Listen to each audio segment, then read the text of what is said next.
di ka na sumuko ang puso ko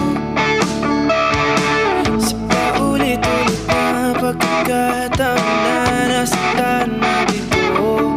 Mukhang delikado na naman ako. Bakit ba kinikilig na naman ako? Pero ngayon ay parang kakaiba. Pagkatingin sa iyong mata, ang mundo ay